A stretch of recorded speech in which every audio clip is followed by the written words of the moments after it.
But first off, so sticking with the wilderness thing, I found out about this place, and it's called the Valley of the Headless Men. So I was like, that's dope. Bookmark. I'll read that later. Because I never read stuff at the right time. But I do read it before I do this show. I read it at least once, kind of. So, Mystery of the Valley of the Headless Men is in Canada. One good thing to come out of Canada. Well, I guess Brendan Fraser and Zac Efron came out of Canada. Did Zac Efron come out of Canada? I don't remember. But anyways, if he didn't, then that's another strike against Canada. So the Valley of the Headless Men, is a valley, obviously, in the Nahinni Park Reserve. And the way that it got its name was that several bodies have been found there with their heads chopped off, obviously. And there's always been suspicions of who or what has been doing this. So to start it off, and I'll just do a brief overview, because I kind of gave a spoiler alert by saying that this story was debunked. These people actually did die. So first off, there was two brothers who went there to find gold. They located a local tribe in the area who had these huge gold nuggets, and they're like, oh, there must be gold here. So they went deeper into the valley, and they were looking for the gold. Eventually, they went missing, and then the next time they were found, their heads were chopped off. So a few other prospectors had heard the legend of these guys going, and the stories of these guys finding these massive amounts of gold. They'd go in there, and their heads would be chopped off. Their bodies were just found with no heads. And this went on for probably about 30 years, and no one else has ever found the gold mine. There was a tribe of native people up there that it was their land. They just up and disappeared at one point. So the tribe was called the Naha tribe, and they existed there, and they would come out of the mountains to raid lowland settlements, and then they just mysteriously vanished, according to all accounts. And then there were other tribes in the area, never were like, that area is bad. Mojo, don't go in there, it's really bad. But white settlers kept going in the area looking for gold and kept getting their heads chopped off. So I'm reading a couple different sources on this, and I'm going from Reddit to this source or that source to the other thing, and everyone's like, yeah, these people are getting their heads chopped off. I'm like on a Sasquatch blog, and they're like, people are getting their heads removed. And all these bodies are being found with no heads. And as I'm doing my research, and it's not a huge conspiracy, but it's a conspiracy where I'm going from multiple blog to multiple blog. And at first I'm like, okay, this is a really creepy story. This is definitely something I want to talk about. But again, it's always more interesting, I think, when reality intrudes into the fantasy. So on one of these blogs, one of these articles I came across, they said the two brothers who originally had went in to find the gold pieces, they were found tied to a tree and their heads were removed. Now, this was the fourth or fifth article I had found. And it was the first time it acknowledged that the people weren't just found laying in the brush. They were tied to a tree. So now it's not this super mysterious ghost or paranormal force or gateway opening or Sasquatch. Bigfoot doesn't tie you to a tree. So they found these two dudes tied to a tree with their head chopped off. And that's tragic. I'm not diminishing that. Makes it a little more reasonable.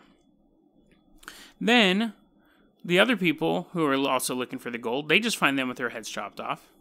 This is going on for quite a while. And what happens is eventually, the natives that are still in the outskirts of the area, they start getting their... This is in December of 1931, so this is about 30 years after the original brothers got their heads chopped off after they were found tied to the tree. And so what happened was the natives in the area, they were putting their traps out for game, and they would go to check them every once in a while, and the traps would be broken and hung from trees. Now, the natives aren't like, oh, this must be the work of Bigfoot. They're like, ugh, this must be that crazy guy who lives up in the hills, and his name was the Mad Trapper of Rat River is what he was called. Albert Johnson was his real name. But anyway, so the natives weren't blaming this on any mystical force. Because obviously Bigfoot's not going to be like, I have all this extra rope left over, so I'm going to tie their traps up on trees. They go to the Mounties, and they say, hey man, someone's messing with our traps and we think it's this guy. So the Mounties come out to this shack and the dude's like, I'm not letting you in. The Mounties are like, dude, let us in. And he's like, no, I'm not letting you in. So then they leave to get a search warrant, which is weird because I didn't think those existed back then. And I really didn't think they existed in Canada. So the Mounties show up with some extra people and the search warrant. They're like banging on the door, and there's a shootout, and one of the Mounties gets shot, and they go and they recover, and eventually they grab the guy. They are able to get into the cabin and take down the Mad Trapper of Rat River. And when they catch him, they find in his possession gold teeth removed from the heads or mouths of local prospectors. The Mounties at that point said, oh, he's the guy who's been chopping everyone's head off. Case closed. Why did it take me 4 articles to find that? That's the thing. And these articles tend to reference each other. You read this thing on Reddit about the Mad Trapper and it links me to this article, but it took me maybe 20 minutes to find this article. And it was on a website called Strange Outdoors. It wasn't like this big debunking website, which sometimes I'll get led to those as well. But guys, come on. And see, I think that's one of the problems with ghost stories and ghost stories and conspiracy stories and stuff like that, is you don't do your research. I'm a hobbyist at this stuff. I'm making no money doing this. I'm doing this for my fun and just to meet new friends, to meet people like you, and to talk to you about stuff. I'm not doing this for money. And I found this article. Now, you could say, well, you can't say case closed, you don't have all the evidence. True. But this is the most likely scenario. That it wasn't Sasquatch, that it wasn't some sort of demonic portal, it wasn't Baal Bereth before he took out XXX-Tentacion. He was ripping the heads off of prospectors. This was most likely a fellow prospector who was stealing their gold and their gold teeth. And even there were sightings of the 2 brothers. People saw them with a third person. None of that stuff was available in any of the articles I read. Guys, if you're doing this, you got to do a little bit of research, even if it ruins the story, because to me, it doesn't ruin the story. It makes it more interesting. It makes it more plausible because you can go, aha, mystery solved. Now let's look at the mysteries that we don't have an answer to. And it makes you more credible, too. I would love to just tell ghost stories all day long. But if I don't believe in them, if I know that stuff is fake and I'm selling it to you, to me, that's not fun. That's trickery. Now, some of these websites didn't do their due diligence, and some of these websites that I read may have seen this article and said, "Nah, I like the ghost story better." Yeah. That's like my news bulletin noise. As I was editing the episode and I'm looking back over my sources, there was something that I had read initially, I promise, and I'd forgotten to say it originally.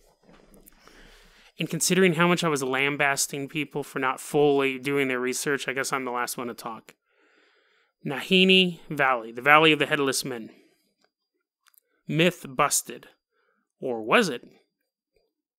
In 1962, 30 years after the event of the prospector having a shootout with the Mounties and being arrested with the gold teeth taken from prospectors' mouths, a lone pilot is flying his plane. Smoke billows out of the plane. I don't know if smoke billowed out of the plane. But anyways, so the plane crashes into the valley. He survives. He's a good enough pilot. You can walk away from anything. He's downed, though. He can't contact anyone, but he does have food. He has water.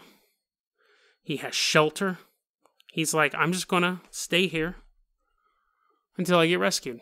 That's the smart play, right? When you're a little kid, you're taught if you get lost, stay where you're at and your parents will find you. Don't do that if you're actually a kidnap victim. You have to get away, but if you're in a mall and no one's kidnapped you yet, just stay there. Parents will find you. So he stays there, and he's bored because he's in the middle of nowhere. Just like anyone who goes in the middle of nowhere is bored. Camping might be the most boring possible. Forget that. He's bored. So what do you do when you're bored? Keep a diary. You got nothing else to do. You have no television. So he begins writing about what's going on day to day, just kind of keep himself going. And we see in his diary that planes are flying overhead, and he's trying to signal them, hey, I'm down here, I'm down here. They just keep flying. They don't see him. He keeps taking his diary. Gets dark, snuggles up with a fuselage. I don't know what pilots like. And then during the day, he's like throwing rocks at squirrels or whatever. He's taking his diary. He's waiting to get rescued. Now, he was actually only 6 miles from his destination of where he was supposed to go, but he didn't know which direction. maybe he's a little shook up from the plane crash. So, and again, best thing to do is to just wait there. 6 months later, just on an accident, his plane, the wreckage of his plane, is discovered. They find his camp. They find his diary, which has 50 days of entries in it. The pilot was never found. Is a mystery back on the menu, boys? We don't know. We'll keep this one open on Dead Rabbit Radio. That was a clip from our daily podcast, Dead Rabbit Radio. Dead Rabbit Radio is available anywhere that you listen to podcasts. It's daily paranormal, conspiracy, and true crime news. If you want to hear the full episode that this clip came from, check the link below. Please like and subscribe. And hit that little bell, too. That does some magical stuff. Thanks, guys.